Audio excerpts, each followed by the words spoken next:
क्या आप सरकारी नौकरी की तलाश में हैं? क्या आप स्टेनोग्राफर बनकर एक शानदार करियर बनाना चाहते हैं? तो ये वीडियो आपके लिए ही है। कर्मचारी चयन आयोग (SSC) ने 2025 के लिए स्टेनोग्राफर ग्रेड C और D की भर्ती का नोटिफिकेशन जारी कर दिया है। इस वीडियो में हम आपको इस भर्ती से जुड़ी हर जरूरी जानकारी देंगे ताकि आप आसानी से आवेदन कर सकें और अपनी तैयारी को सही दिशा दे सकें। तो बने रहिए हमारे साथ अंत तक। नमस्कार दोस्तों, मैं अभिषेक और आप देख रहे हैं आपका पसंदीदा चैनल सरकारी जॉब जंक्शन। यहाँ हम आपके लिए लाते हैं हर तरह की सरकारी नौकरियों की ताज़ा जानकारी, उनकी आवेदन प्रक्रिया, परीक्षा पैटर्न और तैयारी के बेहतरीन टिप्स।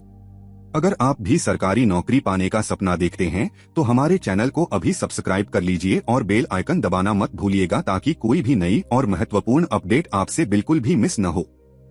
चलिए तो सबसे पहले बात करते हैं इन भर्तियों से जुड़ी सबसे जरूरी तारीखों की। ये जानना बेहद जरूरी है ताकि आप कोई भी डेडलाइन मिस न करें।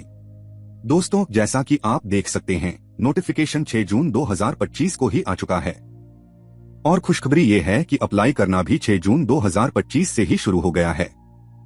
यानी आप अभी से ही फॉर्म भरना शुरू कर सकते हैं। बिल्कुल भी देर मत कीजिए। फॉर्म भरने की आखिरी तारीख है 26 जून 2025 रात 11 बजे तक। देखिए, अक्सर लोग लास्ट मिनट का इंतजार करते हैं और फिर सर्वर डाउन होने जैसी दिक्कतें आती हैं। तो मेरी आपको यही सलाह रहेगी कि बिना देरी किए जल्द से जल्द अपना फॉर्म भर ले ताकि आखिरी पलों की हड़बड़ी से बचा जा सके। फीस भरने की जो आखिरी तारीख है वो है 27 जून 2025। तो फॉर्म भरने के तुरंत बाद फीस भी भर देना ताकि कोई झंझट न रहे। अब मान लीजिए फॉर्म भरते समय अगर आपसे कोई गलती हो जाती है तो घबराने की कोई बात नहीं है। SSC ने आपको करेक्शन का मौका भी दिया है। आप 1 और 2 जुलाई 2025 को अपने फॉर्म में सुधार कर सकते हैं, लेकिन कोशिश यही करना कि पहली बार में ही सब कुछ सही से भरें ताकि करेक्शन की नौबत ही न आए। और सबसे जरूरी बात, आपकी जो परीक्षा है वो 6 से 11 अगस्त 2025 के बीच होगी, तो तैयारी में बिल्कुल भी ढील मत दीजिए। एडमिट कार्ड की बात करें तो वो बहुत जल्द अवेलेबल हो जाएंगे और जैसे ही कोई अपडेट आती है हम आपको अपने चैनल पर सबसे पहले बताएंगे, तो हमसे जुड़े रहिए। अब बात करते हैं एप्लीकेशन फीस की। ये जानना बहुत जरूरी है कि आपको कितनी फीस देनी होगी। अगर आप जनरल, OBC या EWS कैटेगरी से हैं तो आपके लिए फीस है 100 रुपए मात्र। लेकिन अगर आप SC, ST, ESM, ex serviceman या PH कैटेगरी से हैं तो आपके लिए कोई फीस नहीं है ना ये कमाल की बात। और सबसे अच्छी खबर, सभी कैटेगरी की महिलाओं के लिए भी कोई फीस नहीं है। आप फीस का भुगतान ऑनलाइन मोड से कर सकते हैं। और हाँ, एक बात का खास ध्यान रखिएगा, अगर आप फॉर्म में कोई गलती कर देते हैं और उसे ठीक करेक्शन करवाते हैं तो पहली बार के लिए 200 रुपए और दूसरी बार के लिए 500 रुपए का चार्ज लगेगा। तो कोशिश यही कीजिएगा कि पहली बार में ही फॉर्म को एकदम सही से भरें ताकि इस अतिरिक्त शुल्क से बचा जा सके। चलिए दोस्तों, अब बात करते हैं आयु सीमा की, जो कि किसी भी फॉर्म को भरने से पहले जानना बेहद जरूरी होता है। आपकी उम्र इन पदों के लिए कितनी होनी चाहिए, आइए समझते हैं।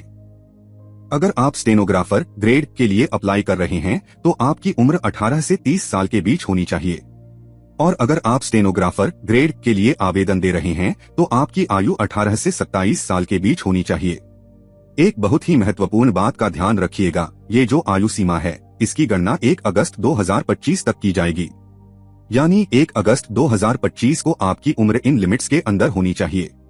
और हाँ दोस्तों, घबराने की बात नहीं। अगर आप किसी रिजर्व्ड कैटेगरी से आते हैं जैसे SC, ST, OBC या अन्य, तो सरकारी नियमों के अनुसार आपको आयु में छूट भी मिलेगी। तो अगर आप थोड़ी ज्यादा उम्र के हैं और रिजर्व्ड कैटेगरी में आते हैं तो एक बार ऑफिशियल नोटिफिकेशन जरूर चेक कर लेना, क्योंकि आपको एक्स्ट्रा एज रिलैक्सेशन का फायदा मिल सकता है। यह आपके लिए एक बड़ा अवसर हो सकता है। चलिए दोस्तों, अब बात करते हैं सिलेक्शन प्रोसेस की, यानी आपका चयन आखिर होगा कैसे। ये समझना बहुत जरूरी है क्योंकि इसी के आधार पर आपको अपनी तैयारी की रणनीति बनानी होगी। आपकी ये सरकारी नौकरी 4 मुख्य चरणों से होकर मिलेगी। ऑनलाइन रिटन एग्जाम, सबसे पहले आपको एक कंप्यूटर आधारित लिखित परीक्षा देनी होगी। इसमें आपके ज्ञान और समझ का टेस्ट होगा। ये पहला पड़ाव है जिसे पार करना सबसे जरूरी है।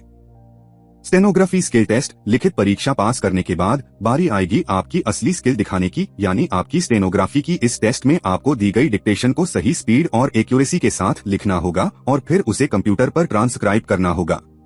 यही वो जगह है जहां आपकी स्पीड और प्रेसिजन देखी जाएगी।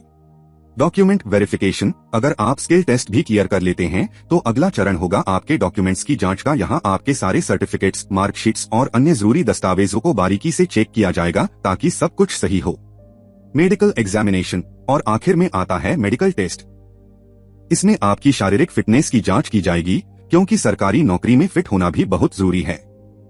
तो दोस्तों, इन चारों स्टेज को सफलतापूर्वक क्लियर करने के बाद ही आप अपने सरकारी नौकरी के सपने को पूरा कर पाएंगे।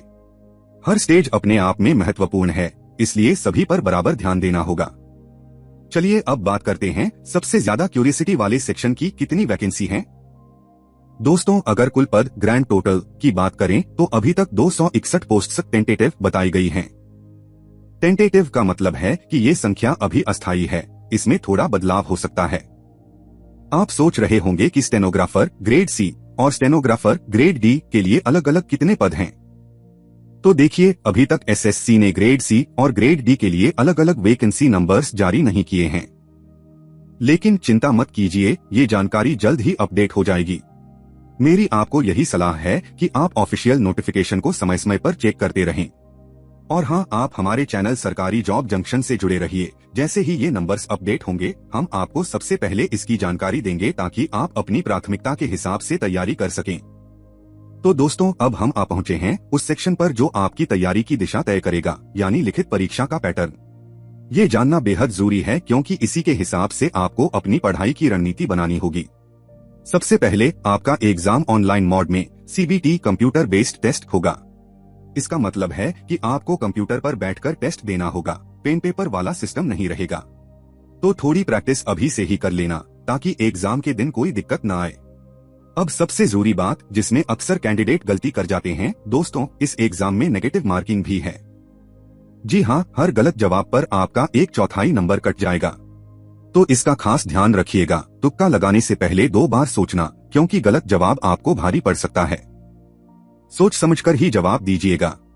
इस पूरे एग्जाम के लिए आपको कुल 2 घंटे 120 मिनट का समय मिलेगा। इस दौरान आपको 200 सवालों के जवाब देने होंगे, तो टाइम मैनेजमेंट बहुत इंपॉर्टेंट है। चलिए अब जानते हैं कि कौन से सब्जेक्ट से कितने सवाल आएंगे और कितने नंबर के होंगे। सबसे पहले आता है जनरल इंटेलिजेंस रीजनिंग। इससे आपको 50 सवाल देखने को मिलेंगे और ये 50 नंबर के होंगे। दूसरा सेक्शन है जनरल अवेयरनेस का, इससे भी 50 सवाल आएंगे और ये भी 50 नंबर के होंगे। और आखिर में जिसका सबसे ज्यादा वेटेज है वो है जनरल इंग्लिश कॉम्प्रिहेंशन।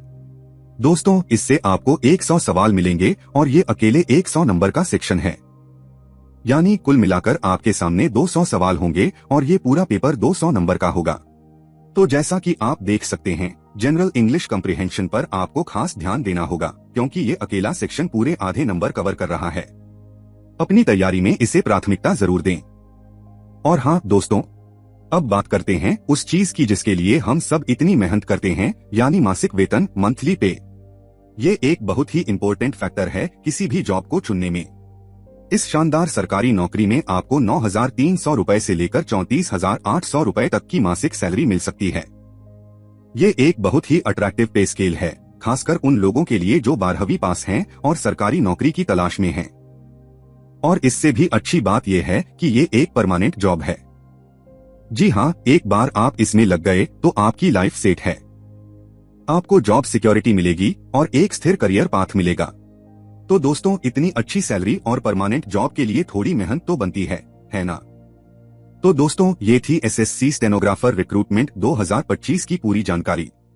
उम्मीद करता हूँ आपको सब कुछ अच्छे से समझ आ गया होगा। अगर आपको ये वीडियो पसंद आई हो तो इसे लाइक करें, अपने दोस्तों के साथ शेयर करें और हाँ, हमारे चैनल सरकारी जॉब जंक्शन को सब्सक्राइब करना न भूलें ताकि आपको ऐसी ही सरकारी नौकरी से जुड़ी हर अपडेट मिलती रहे। अगर आपके कोई सवाल हैं तो नीचे कमेंट बॉक्स में पूछ सकते हैं। मैं कोशिश करूंगा सभी का जवाब देने की। मिलते हैं अगली वीडियो में, तब तक के लिए अपना ध्यान रखिए और तैयारी करते रहिए। जय हिंद।